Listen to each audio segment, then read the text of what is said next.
Yes, let's look at the Vale of Glamorgan. Just to give a bit of context in case you're wondering what this is all about, I bought a map of Roman Britain, historical map, and I did a video on it, and it's actually pinned on my profile. It's one of the pinned videos. And on it, I just said, look, this is really cool. If there's an area that you'd like me to look at on the map, give me a shout. And I've done one on Lincoln so far, and I've had another request to do the Vale of Glamorgan. The Vale of Glamorgan is right at the bottom of Wales. So you can see you've got what is England here, and that bit up there is pretty much the Vale of Glamorgan. There's a bit more to it than that. I've shown a bit more just to give a bit more perspective. You can see across the top there, the Silure, and that was the tribe that featured in this part of southern Wales. The invasion of Britain, AD 43, and it was around 5 years after that the Romans arrived at what is the modern day border with Wales. So they were operating in around this area just shortly after that period, and there is quite a bit of Roman activity here. One of them is that red line, and it's also a dashed line in parts. That's a Roman road. Where it's a field line, there's a Roman road. Where it's a dashed line, that's an estimation of where the Roman road would be, or we expect it to be. Then there's a few of those black triangles.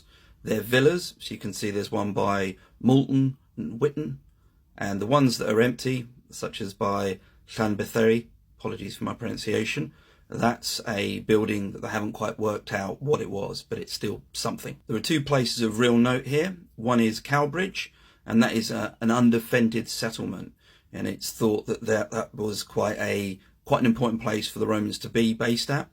And there are even, I think it's 2nd century baths there, and they found a brick stamped with Legio to Augusta, which was the 2nd Augustan Legion. So obviously they were involved in building it. They've also found traces of ironworks in there, so you can again imagine how important that would have been if there was stuff that needed to be repaired, built.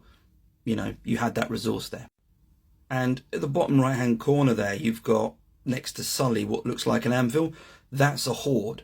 And in fact, there was a hoard that was discovered there around 2008. I think there was one predating that, but there was a big hoard found around 2008, and it was just under 6,000 coins, and these dated to around AD 320, so quite a bit after when the Romans first moved in there, but still quite a find. Just in case you're wondering what that red square is, that's actually above the Vale of Glamorgan, but that would have been a small fort. I hope you found that interesting. Just remember, if you want to make a request of an area you live in or have an interest in, then you can do it on the video that I've pinned in my profile, or even do it here, whatever's easiest for you.